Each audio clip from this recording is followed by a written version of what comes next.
Hello everyone, आज हम देखेंगे फाइल हैंडलिंग में रैंडम एक्सेस कैसे करते हैं। यानी जैसे हम सिक्वेंशियल एक्सेस फाइल करते हैं जहां हम स्टार्टिंग से एंडिंग तक फाइल के कंटेंट को रीड करते हैं, इसकी बजाय अगर हमें 20 से कंटेंट्स को रीड आउट करना है या फॉरवर्ड या बैकवर्ड डायरेक्शन में जाना है कंटेंट्स को रीड करते हुए, तो उसके लिए हम कौन सी फंक्शंस को परफॉर्म करते हैं।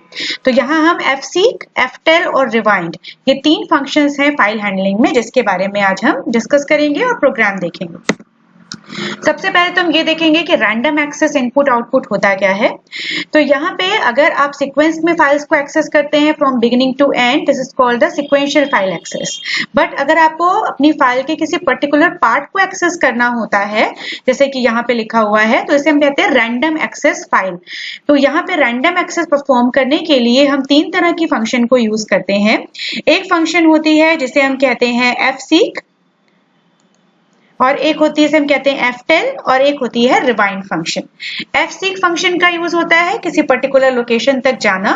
ftel का मतलब होता है कि आप जिस भी पर्टिकुलर लोकेशन पे हैं उसके लोकेशन को आइडेंटिफाई करना, और rewind का मतलब होता है फिर से बिगिनिंग में पहुंच जाना। यहाँ पे fseek फंक्शन के बारे में पहले हम डिस्कस करेंगे। तो fseek फंक्शन के लिए हम इस तरह से fseek लिखते हैं, देन ब्रैकेट्स यूज करते हैं, जिसका यूज होता है किसी डिजायर्ड लोकेशन तक पहुंचना। फाइल की किसी डिजायर्ड लोकेशन तक पहुंचने के जो सिंटेक्स यूज करेंगे वो होता है fseek। फिर हम फाइल पॉइंटर को यूज करेंगे, जो हमने अपने पिछले वीडियोस में भी देखा कि फाइल पॉइंटर क्या होता है। फिर हम यूज करेंगे ऑफसेट और पोजीशन। ये दो जो नए पैरामीटर्स हैं, इसके बारे में हम देखते हैं कि फाइल पॉइंटर तो हमें पता है कि फाइल को पॉइंट करने के लिए एक वेरिएबल होता है। ऑफसेट होता है, ये एक लॉन्ग टाइप का वेरिएबल होता है जो फाइल में किसी लोकेशन की क्या पोजीशन है उसको रिप्रेजेंट करता है। यानी कि अगर आपको ऑफसेट से आगे जाना है या पीछे मूव करना है, ये डिसाइड करते हैं ऑफसेट से कि आपको फॉरवर्ड डायरेक्शन में जाना है या बैकवर्ड डायरेक्शन में जाना है। और पोजीशन बताता है कि अभी आप कहाँ हैं, एंडिंग से जाना है, बिगिनिंग से जाना है, कि जहां आप करंटली अभी हैं वहां से जाना है। तो यहाँ इन तीनों चीजों को रिप्रेजेंट करने के लिए हम देखिए, ये जो पोजीशन होती है, यहाँ जो मैंने बताया कि फाइल पॉइंटर होता है, फिर ऑफसेट, फिर पोजीशन। तो पहले देखते हैं पोजीशन कितने टाइप की होती है। तो ये जो पोजीशन है ये 3 तरह की होती है, 0, 1 एंड 2। यानी कि 0 अगर हमने लिखा है तो दैट मीन्स हम कहाँ हैं, बिगिनिंग ऑफ द फाइल में, यानी first character of a file. और अगर हम 1 लिखते हैं, इसका मतलब है हम करंट पोजीशन में, सपोज रीड करते हुए हम 100 में से 49 पोजीशन पे हैं, तो वो करंट पोजीशन होगी हमारी। और 2 है ending position, that means last character of your file, ये कहलाता है एंडिंग पोजीशन। उसके बाद मैंने यहाँ पे बताया था कि यहाँ करते हैं ऑफसेट, जो बताता है पॉजिटिव डायरेक्ट फॉरवर्ड मूव करेंगे या बैकवर्ड मूव करेंगे। फिर आप ऑफसेट यूज करते हैं तो ये पॉजिटिव या नेगेटिव होता है। तो अगर हम fseek फंक्शन यूज कर रहे हैं तो हम इस तरह से लिखेंगे fseek fp 0l और 0, ये l है, 1 नहीं है। 0l मतलब ये जो कि लॉन्ग टाइप का वेरिएबल होता है ऑफसेट, इसलिए हमेशा इसको l के साथ रिप्रेजेंट किया जाता है। तो यहाँ अगर हम 0l लिखे हैं और यहाँ 0 पोजीशन है, दैट मीन्स अब बिगिनिंग ऑफ द फाइल में है, और 0l मतलब अभी हम वहीं पर एस्टेब्लिश्ड हैं, go to the beginning of file. और अगर 0l 1 है, दैट मीन्स हम कहाँ पे हैं, current position of the file. और अगर 20l है, दैट मीन्स हमें ending of the position of the file. और अगर यहाँ पे हम लिखते हैं fp m और 1, जहाँ m है जिस पोजीशन पे आपको मूव करना है, सपोज यहाँ पे 2 है, तो हम बिगिनिंग से 2 पोजीशन फॉरवर्ड डायरेक्शन की तरफ जाएंगे। ओके, तो अगर पॉजिटिव m है तो हम फॉरवर्ड डायरेक्शन की तरफ जाएंगे, अगर वो +2 है दैट मीन्स 2 पोजीशन आगे जाएंगे, अगर वो -2 है तो 2 पोजीशन पीछे की तरफ जाएंगे। तो -m1 मतलब जिस भी पोजीशन पे अभी हम रिसेंटली हैं उससे 2 पोजीशन पीछे की तरफ मूव करेंगे।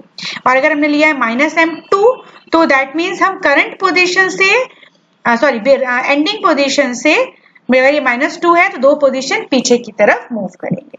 तो इस तरह से हम fseek में पर्टिकुलर पोजीशन तक पहुंच सकते हैं fseek का यूज करते हुए।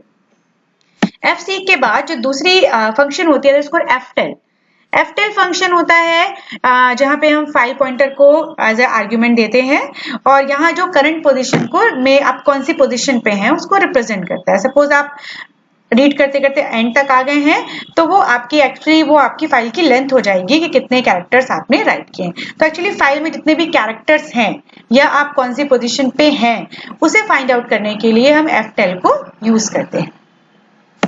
और तीसरी होती है रिवाइंड फंक्शन। रिवाइंड जैसे नाम से ही लग रहा है कि पीछे जाना। तो यहाँ पे आप किसी भी लोकेशन पे, चाहे आप एंडिंग में हैं चाहे आप करंट पोजीशन पे हैं, वहां से अगर आपको बिगिनिंग में जाना होगा तो उसके लिए हम यूज करते हैं रिवाइंड फंक्शन। तो रिवाइंड और fp को यहाँ पर हम यूज करते हैं। तो यहाँ पे अब ये तो हो गए फंक्शंस के बारे में। अब हम इनका प्रोग्राम बनाते हैं कि प्रोग्राम में हम कैसे काम करेंगे। इस प्रोग्राम में हमने एक फाइल ली है, उस फाइल में कैरेक्टर्स को इनपुट कराना है। इनपुट कराने के बाद उन कैरेक्टर्स को रीड आउट करना है, बट डिपेंड करेगा कि आप कितनी पोजीशंस आगे पीछे जाना चाहते हैं।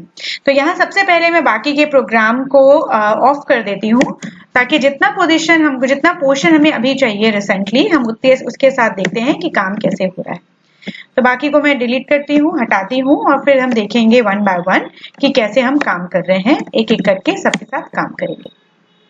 सबसे पहले अगर हम इतनी बात करें तो यहाँ पे हमने void main यूज किया है, फाइल पॉइंटर fp है, लॉन्ग इंटीजर है n और i, कैरेक्टर है c, क्लियर स्क्रीन किया, हमने फाइल को ओपन किया, राइट मोड में फाइल है myfile.txt। हमने while लगाया है ताकि हम एक एक कैरेक्टर्स को गेट करें जो भी हम कीबोर्ड के थ्रू इनपुट करेंगे, और वो कहाँ जाएगा c में। कब तक? जब तक हम एंड ऑफ फाइल नहीं देते। एंड ऑफ फाइल का मतलब होता है कंट्रोल Z जैसे हम परफॉर्म करेंगे, दैट मीन्स हमने वहां पे राइटिंग स्टॉप कर दी है। तो ये कैरेक्टर C में कैसे जाएंगे? जब आप पुट C यूज करेंगे तो ये कैरेक्टर C में जाएंगे। आपकी फाइल में, फाइल fp से रिप्रेजेंट हो रही है, उस पर्टिकुलर फाइल में पर्टिकुलर जो भी कैरेक्टर्स आप कीबोर्ड के थ्रू इनपुट कर रहे हैं वो लूपिंग के थ्रू इनपुट हो जाएंगे। फाइल चले गए, कैरेक्टर्स चले गए फाइल में, अब उनको डिस्प्ले कराना है।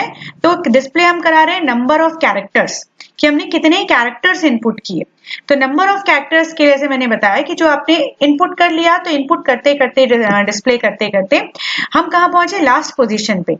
तो ftl पोजीशन क्या बताएगा कि नंबर ऑफ कैरेक्टर्स कितने हैं, क्योंकि पॉइंटर अब रीड करते करते कहां तक आ गया? एंडिंग तक आ गया। तो हमको बताएगा कि कितने नंबर ऑफ कैरेक्टर्स हमारी फाइल में इनपुट है। तो एक बार इसको रन करते हैं हम। कंपाइल किया, देन रन किया। यहाँ मैंने एक टेक्स्ट लिखा, hello and welcome to my channel. Control Z से मैंने सेव किया, एंटर किया। तो यहाँ बता रहा है नंबर ऑफ कैरेक्टर्स 31 जो हमने इनपुट किए। 31 आया ftl फंक्शन के थ्रू, क्योंकि ये रीड करते हुए एंड तक गया और एंड तक पता चला कितने कैरेक्टर्स राइट हो चुके।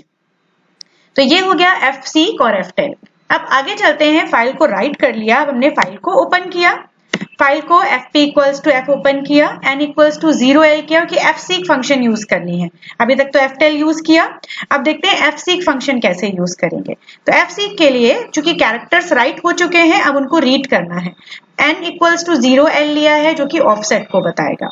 तो while file end of file fp equals to 0 मतलब कब तक रीड करेगा? जब तक कि कैरेक्टर्स हैं हमारे पास, फाइल एंड ऑफ फाइल नहीं हो जाती। तो उसके बाद आप देखिए हमने लिखा है fseek। fseek के साथ हमने लिखा है fp n और 0। n है 0l और 0 मतलब बिगिनिंग, यानी आप कहां पे पहुंच गए? बिगिनिंग ऑफ पोजीशन पे पहुंच गए। उसके बाद हमने लिखा printf position of %c is %d। तो कैरेक्टर की पोजीशन गेट सी से पता चलेगी, और आप जिस लोकेशन पे हैं ftl आपको वो बताएगा कि कौन सी लोकेशन पे आपकी फाइल के कंटेंट हैं। और एक एक कंटेंट्स को रीड करना है तो n में हमने एक एक का इंक्रीमेंट किया। अगर दो दो के गैप में रीड करना है तो वो दो दो का इंक्रीमेंट आएगा।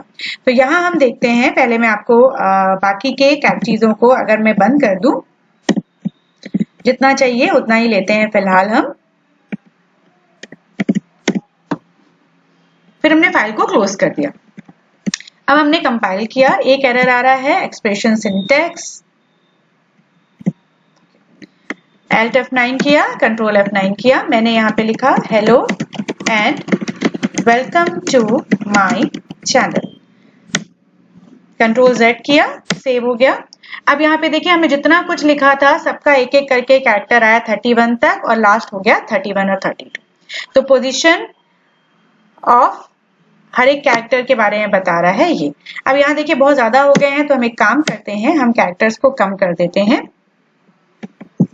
मैंने सिंपल लिखा हेलो एंड वेलकम।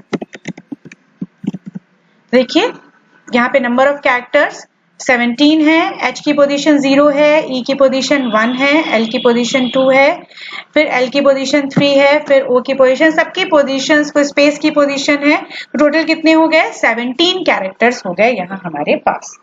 ये तो आ रहा है सीक्वेंस से। अगर आपको गैप चाहिए तो मैंने क्या किया, n की वैल्यू को 2 कर दिया, तो दो के गैप में आगे बढ़ेगा। दो के गैप में मतलब मैंने लिखा hello and welcome, control Z। पहले H आया, फिर E नहीं आएगा क्योंकि हमने दो का गैप दे दिया है, फिर L आएगा, फिर दूसरा L नहीं आएगा, फिर O आएगा, फिर स्पेस नहीं आएगा, फिर A आएगा, फिर N नहीं आएगा, फिर D। ऐसे दो के एक के गैप में हमने जो रीडिंग है वो यहाँ पे परफॉर्म की। और पोजीशन इज 20, मतलब लास्ट पोजीशन अभी हम कहाँ पे हैं? 20 पोजीशन पे हैं। तो ये हो गया कि पोजीशंस को उसने रीड किया। ओके, अब पोजीशंस को रीड करने के बाद हमने fseek फंक्शन का यूज देख लिया। अब हम देखेंगे कि सपोज अभी हम एंडिंग तक पहुंच गए। अब एंडिंग तक पहुंचने के बाद अगर आपको सपोज कंटेंट को रिवाइंड ऑर्डर में, रिवर्स ऑर्डर में डिस्प्ले, एंड में आप पहुंच गए। अब एंड में पहुंचने के बाद फिर से आपको शुरुआत से कंटेंट्स को रीड करना है।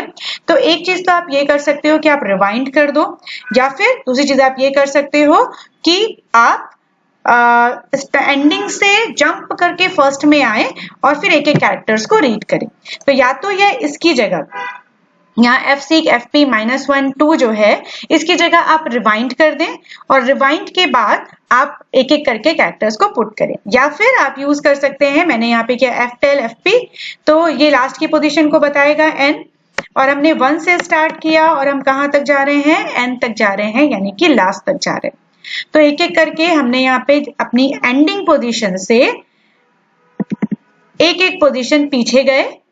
-1 मतलब पहली एक पोजीशन पीछे, फिर 2 पोजीशन पीछे, फिर 3 पोजीशन पीछे, ऐसे करके एक एक कैरेक्टर्स को रीड करेंगे और उसको पुट कैरेक्टर के थ्रू स्क्रीन पे डिस्प्ले कराएंगे। देखिए अभी देखते हैं कैसे काम करेगा ये।